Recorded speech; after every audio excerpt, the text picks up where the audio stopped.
everybody. Welcome back on Lit Up with Annie.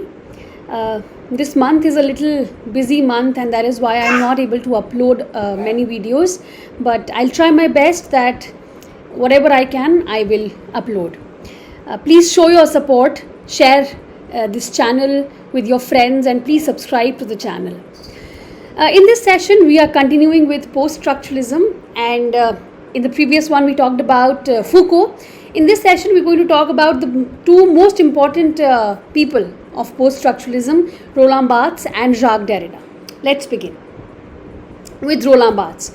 I'll repeat that Roland Barthes is a bridge between structuralism and post-structuralism, and we already saw the structuralist phase of Roland Barthes. In this session, the post-structuralist phase of Roland Barthes, which is the most important one. We're going to talk about his ideas and the books that he has written. The first concept and even the book is the death of the author. In this essay, Death of the Author, it's 1967. He has argued that the traditional focus on the author's intent and biography should be replaced with a focus on reader's interpretation and the text's context. This idea emphasized the idea that meaning is not fixed and can be generated by the reader. Even when we began reading post-structuralism, I told you that Roland Barthes was the first one to talk about the openness of text. And we also saw in the structuralist phase how he talked about a little bit about intertextuality we saw. So when he's giving us this phrase, death of the author, it means that he wants to say that let's talk about the reader's role in a text.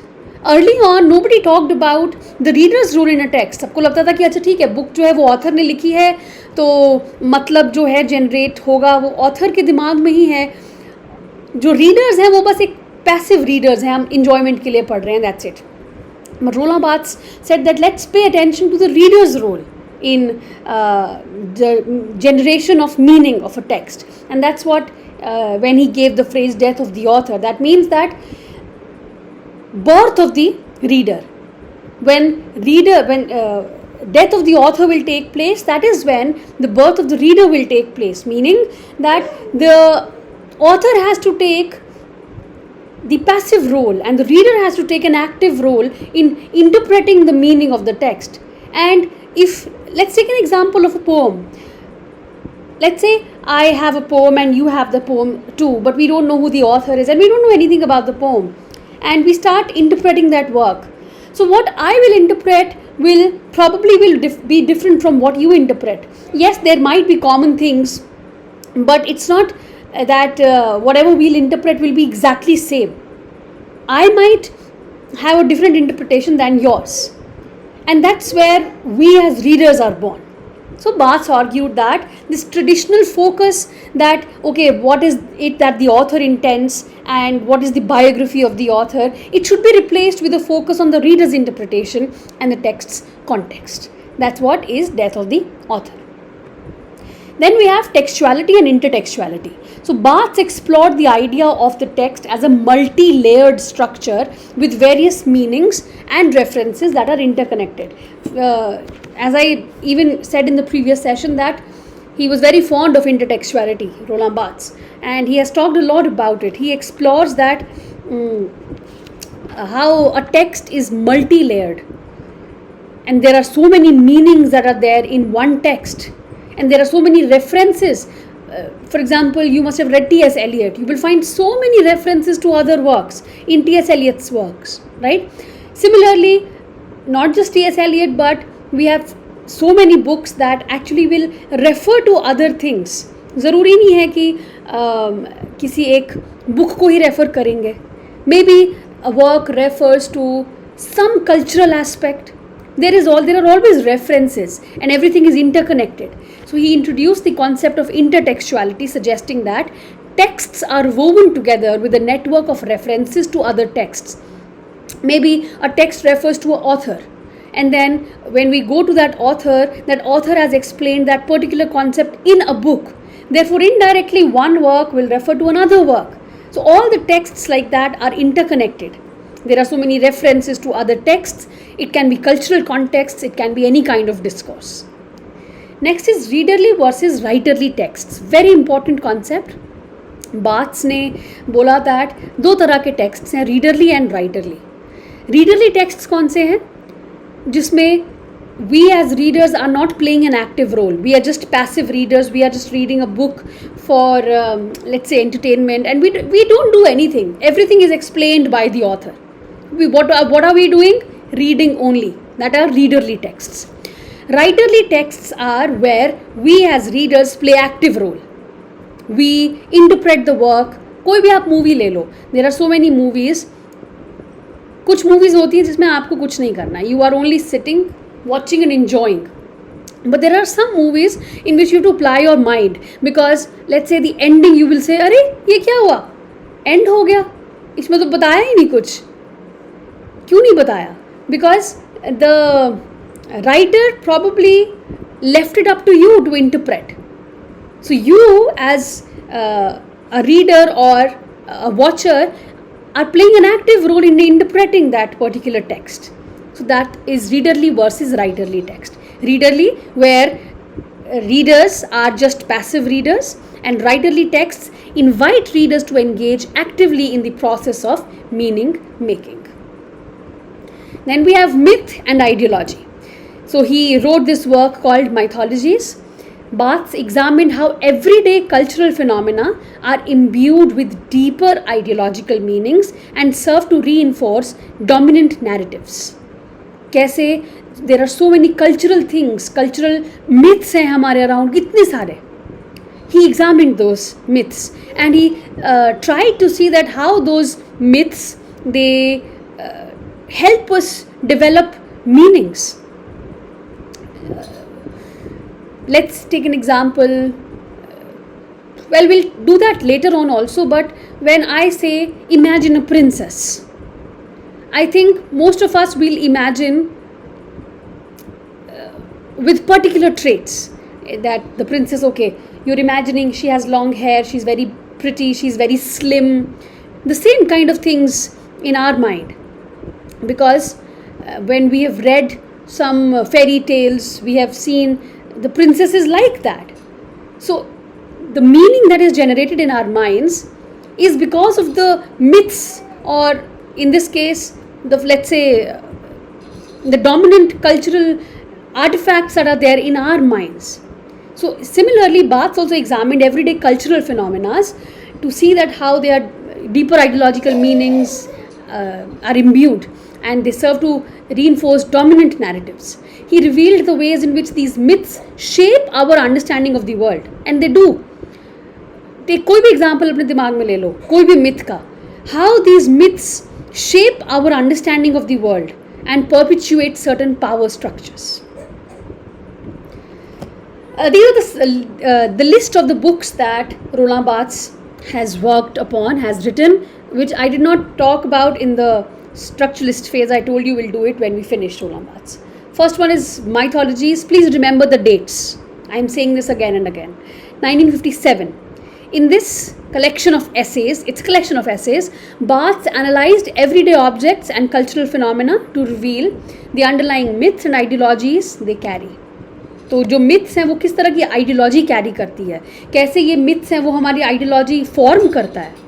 He explored how these myths shape our understanding of the world and influence cultural discourse.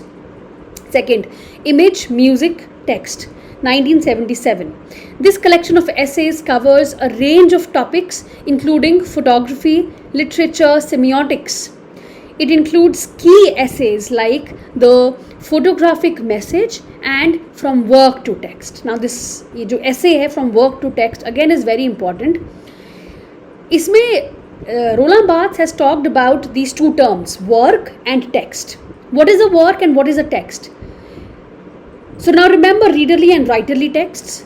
If a piece of narrative is in front of you and it is a readerly text, then he says it is a work. We cannot call it a text wherein you as readers are playing a passive role. That's a work. A work becomes a text when it is a writerly text, when readers are going to play an active role in generation of meaning. That's when a work becomes a text, from work to text. Okay?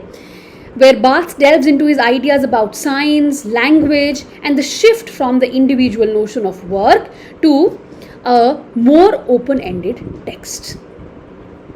Then we have Scherzer, 1970. In this influential work, Barthes conducted a detailed analysis of Balzac's short story Sarrasine. We saw this when I was doing structuralism. He explored the various layers of meanings within the text, highlighting the polysemy and intertextual references present in the narratives. We talked about the different codes, proeretic code, hermeneutic code, all of that, Lexius codes, and while he was analyzing this short story, Sarrasine. Then we have The Pleasure of the Text, 1973. In this book, Barthes examined the sensory and aesthetic dimensions of reading and writing. He discussed the concepts of readerly and writerly text. So if you're asked in which work does he discuss readerly and writerly text, it's in The Pleasure of the Text. And how the experience of pleasure and desire is intertwined with the act of reading. जब हम reader response theory करेंगे we will delve more deeper into this aspect, pleasure and desire. Then we have The Death of the Author, essay 1967.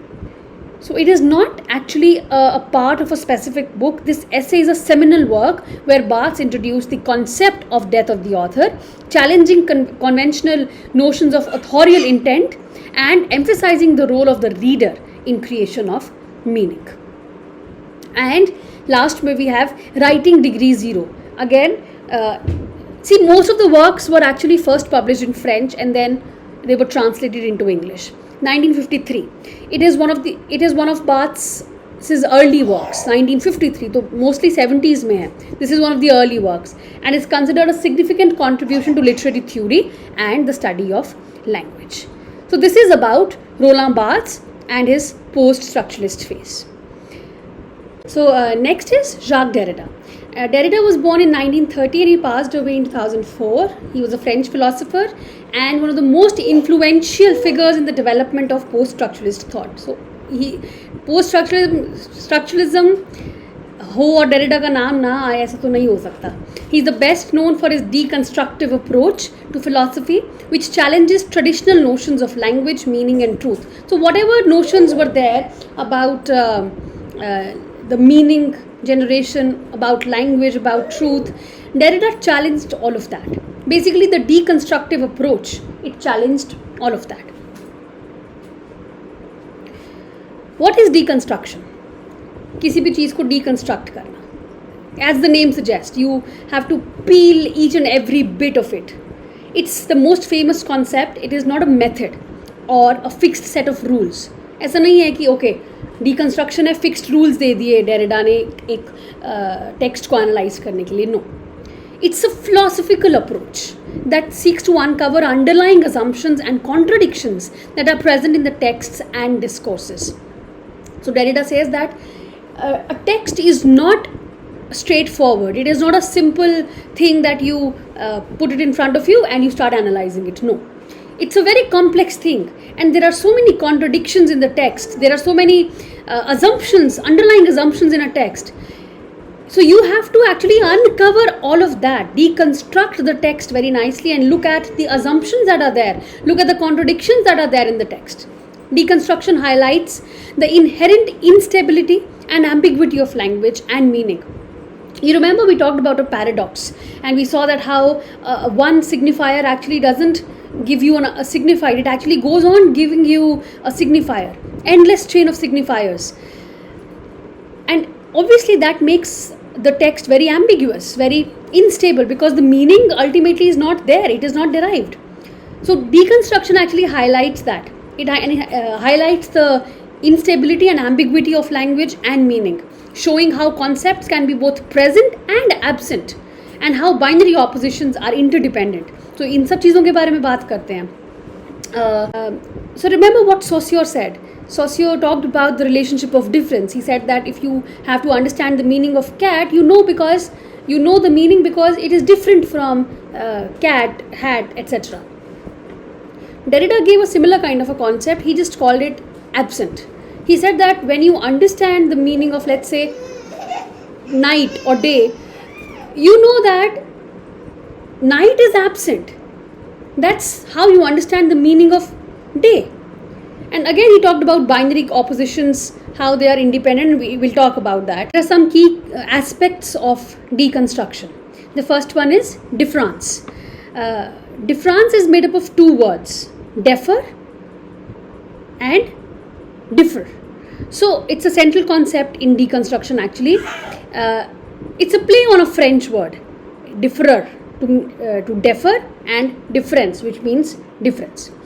It refers to the idea that meaning is always deferred and postponed. Defer का क्या मतलब होता है? Defer का मतलब होता है कोई चीज़ postpone कर दिया, defer कर दिया. How is a meaning postponed? When you have a signifier, no signified is produced. It refers to another signifier. Let's take an example. Let's say you hear a word and you don't know the meaning of it. So you open the dictionary to see the meaning of that word. कभी आपके साथ ऐसा हुआ है that you opened the dictionary and you saw the meaning of the word, but when you saw the meaning you couldn't understand that also. So you had to look up that word also in the dictionary again. So what happened here? The meaning got postponed. So you saw a word, okay, you couldn't understand the meaning. Let's take an example, book. What's a book? So you will say, okay, a book is, it's a margin, it has so many pages, etc. You will try to define a book to me. Maybe I don't understand a term that you said, so I'll ask you, what does that mean? What does that mean? And so on and so forth. This can go on and on and on. Therefore, the meaning is deferred. And then the other word is differ. So differ, you all know that meanings are produced through the relationship of difference. So you know the meaning of cat because it is different from bat, or the word bat is absent in Derridian language. So that's difference. This study of difference is actually what Derrida called grammatology. You all know the book of grammatology, right? So what was this grammatology? It was the study of difference that he termed as grammatology. So of grammatology जो है वो किसने translate किया था? Let me know in the comment section. The next is textual instability. Again in deconstruction. Deconstruction asserts that texts are not stable and self-contained entities, but they are rather sites of continual contestation and multiple interpretations. So no text is stable. It's not a self-contained text. Remember new criticism when we talked about autotelic text. So deconstruction will challenge that concept, and it will say that it's not an autonomous entity. It's continuously, there are multiple interpretations that we can have, and it refers to so many other things.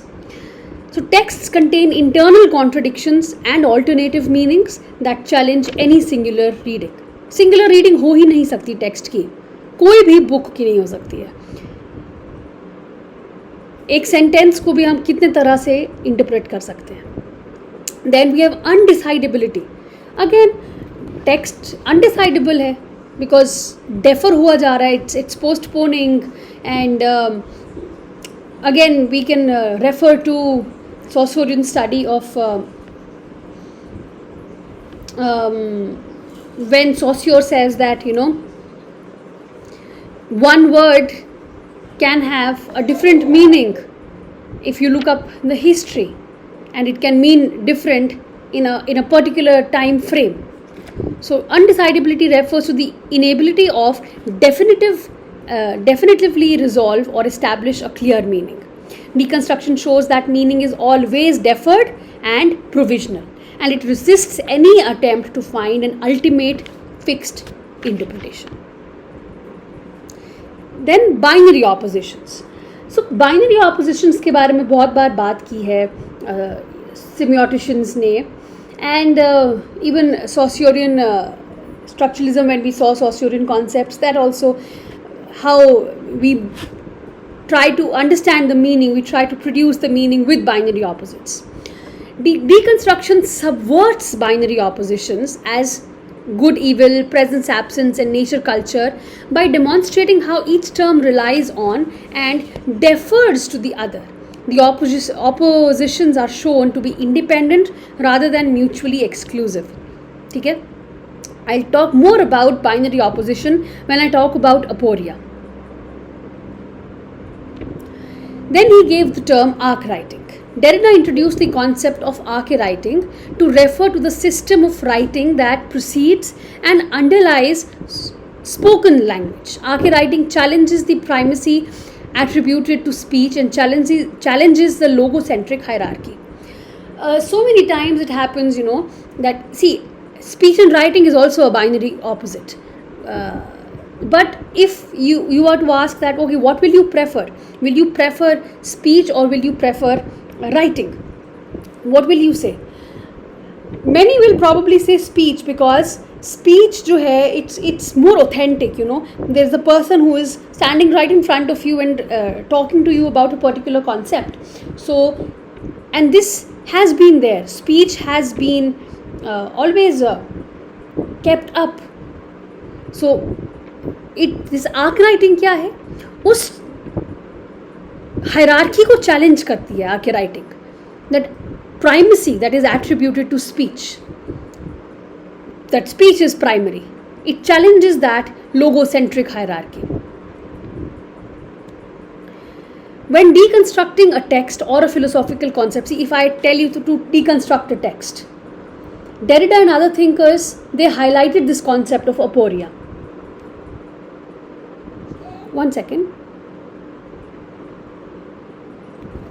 Yes. So, Derrida was not the only one who talked about aporia. Aporia is a general term that has been talked about by deconstructionists. What is aporia? Aporia is where the meaning or the logic of a text seems to break down or become self-undermining. These moments of aporia reveal the limits and inconsistencies within the text and challenge the notion of a stable and coherent meaning. कहीं पे भी कोई logic जो है text का, if it breaks down or you reach a state of meaninglessness, that's the point, that's the moment that you call aporia. Aporia arises when binary oppositions and hierarchical structures collapse or become undecidable. अब देखो deconstructionists ने बात किया कि हम किसी भी चीज़ को एक हायरार्की बना देते हैं.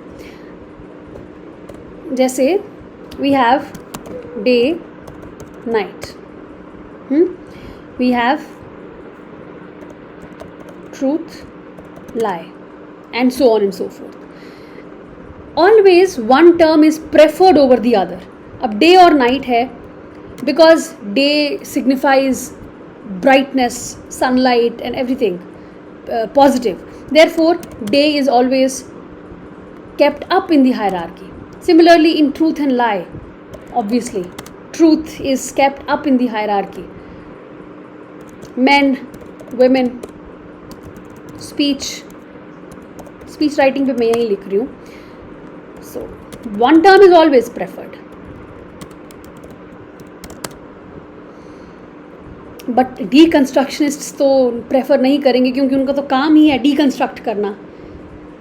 तो इन्होंने क्या किया, डीकंस्ट्रक्शनिस्ट्स ने, they challenged this hierarchy and they try to revert it. First step was to revert it, that okay let's not give day that much importance, let's give night importance. But अगर ऐसा कर देंगे तो again system तो नहीं बदलेगा, hierarchies तो रहेंगी. So ultimately they came to the point that both these terms are equal and they are to stand side by side, and that created that moment of aporia, the moment of meaninglessness where the hierarchies collapsed, the hierarchical structures collapse or become undecidable. Okay, अगर ये term नहीं है ऊपर या वो term नहीं है ऊपर, तो ऊपर क्या है? Undecidability. For example, and they also gave a point. They said that दोनों ही ज़रूरी हैं. So for one to exist, the other has to exist. तो आप नहीं किसी एक को ऊपर रख सकते. ट्रूथ एंड लाई, आप कहोगे झूठ तो बुरा है, सच बहुत अच्छा है. पर अगर झूठ होगा ही नहीं लाइफ में तो सच की अहमियत रहेगी ही नहीं, है ना. Similarly you probably will like day, but if night doesn't exist, then the beauty of the day will also not exist. And that's what they said. So for one to exist, the other has to be there. And I'll take you back to binary oppositions. The oppositions are shown to be interdependent rather than mutually exclusive. They are not mutually exclusive, they are interdependent. So aporias arise when binary oppositions and hierarchical structures collapse or become undecidable. For example, in a text, एक text है जो truth के concept को discuss कर रहा है. Aporia might arise when text contradicts itself और presents conflicting definitions of truth. सच का क्या मतलब है? सबके अलग अलग डेफिनेशंस हो सकती हैं. So this unresolved tension opens up the text to multiple interpretations and demonstrates the complexity and ambiguity of language. By exposing aporias, तो यही करते हैं deconstructionists, expose करते हैं aporias को, and that is how they challenge the authority of fixed meaning and encourages a more nuanced and self-reflexive approach to understanding texts and ideas.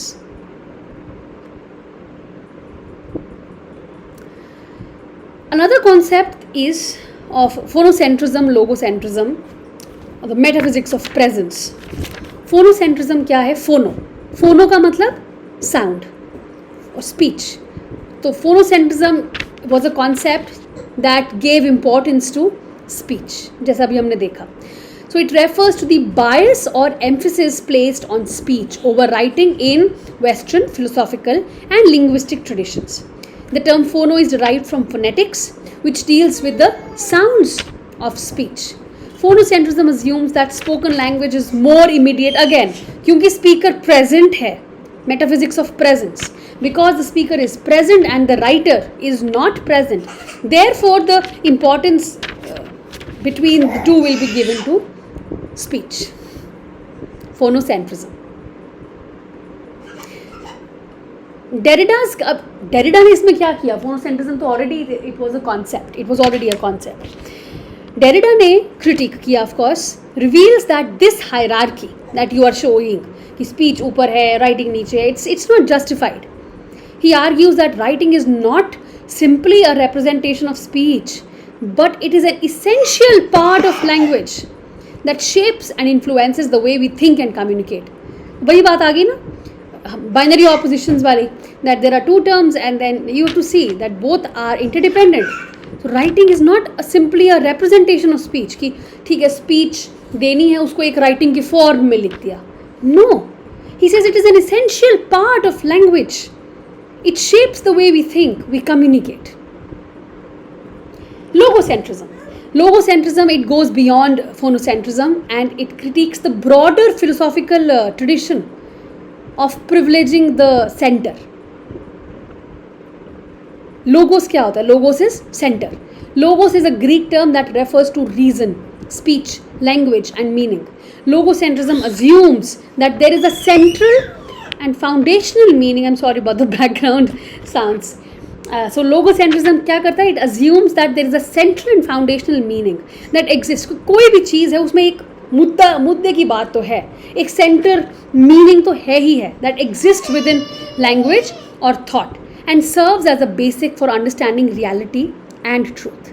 तो इस concept को भी इन्होंने डिकंस्ट्रक्शनिस्ट जो है वो इसको चैलेंज करते हैं लोगोसेंट्रिज्म को, कि ज़रूरी नहीं है. Stop searching for this logos, stop searching for this centrality. So Derrida's critique of logocentrism challenges the idea of a fixed and stable center of meaning. Instead, he argues that language and thought are characterized by difference. The constant deferral and play of differences that undermine the possibility of a stable center. वो तो हो ही नहीं सकता, deconstruct करना है. So there is no ultimate logos or absolute meaning. Instead, meanings are contingent. They are provisional. They might change in future and it depend on the context always and difference. And last, there is no outside text. Derrida gave this statement, there is no outside text. And what does he mean by this? He actually means कि एक text जो है ना, text doesn't mean कि अच्छा ये book है तो ये बस ये text है. No, text is not restricted to by a book's margin or by a binding.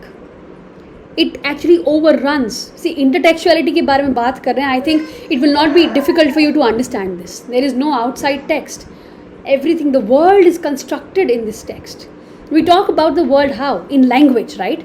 There is no outside text. So he says a text overruns, it spills over the borders. Every text carries traces of other texts. There are intertextuality. So he means that every text is embedded within a web of references and relations to other texts, cultural contexts, discourses. Texts are not autonomous entities with clear boundaries. They are rather constant dialogue with other texts and are influenced by broader social, historical and ideological factors. So these are the main concepts of Derrida in Poststructuralism. I've missed mentioning the books of Derrida. I'm just going to speak it out. You can make your own notes. The first one is Of Grammatology, very important, 1967. It explores the relationship between writing and language, challenging traditional linguistic concepts. Then we have Writing and Difference, very important, 1967 again. So in this work, Derrida discusses various philosophical themes, including the nature of writing and the concept of difference. Then Dissemination, 1972. Derrida examines the concept of dissemination and its implication on language and meaning. Then Margins of Philosophy, 1972. This book delves into various philosophical topics like linguistics, literature, and relationship between writing and thought. Then The Postcard, and the subtitle is From Socrates to Freud and Beyond, 1980. So he engages in a series of playful and philosophical letters discussing the nature of communication and interpretations. So these are a few of his works, and Derrida's philosophy has a significant impact on literary theory and not just literature, but in fact various fields of thought. I hope you've understood this. If there's any doubt, please let me know, and please read from at least 2 books. And you will have a better understanding of it. Please share the videos and please subscribe to the channel. I will try to upload the next video soon. Thank you.